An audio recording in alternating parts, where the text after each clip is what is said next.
It could only happen to me. So after my shift last night, I got offered an airport run, and I thought, extra money, why not? Went up to Heathrow. As I got to Heathrow, didn't have a clue where I was going. I've only ever been there once, and that was for my honeymoon, and we stayed in a long stay car park.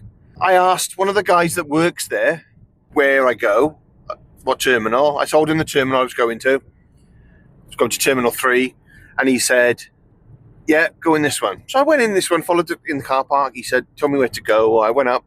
No, it was Terminal 2.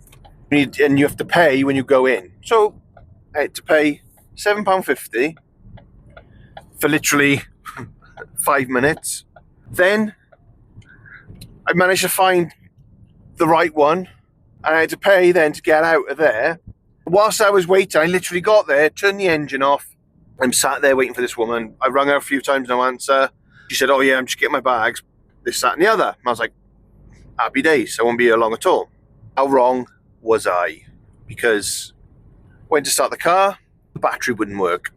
This woman in the back, she's like almost in her 70s, right? She's like, oh, I'll give you a push if you want. I said, oh, you can't do that. I said, I can't expect you to do that. I'm supposed to be driving you home, like. Oh, don't be daft. And she's probably thinking the same as me. I don't want to sit here waiting for a recovery vehicle. So she started pushing it.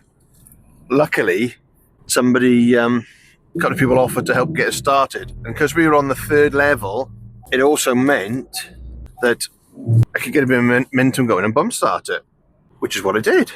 So she let me go down the first run. A couple of people jumped in and started helping. I was like, oh, happy days, brilliant. So went down the first little ramp, couldn't get it to start. I was like, great, this is where the fun begins. So I got out and I was pushing and got it down the second ramp, and I just let it go down really quick, and then just bumps. I managed to bump start it, and I was like, ram, just kept it going. Got it all finished. She jumped in. I was like, I'm really, really sorry about this. I said, I feel so embarrassed. I said, I've come to pick you up after you've been on a long flight and the battery's flat. She's like, oh, don't worry about it.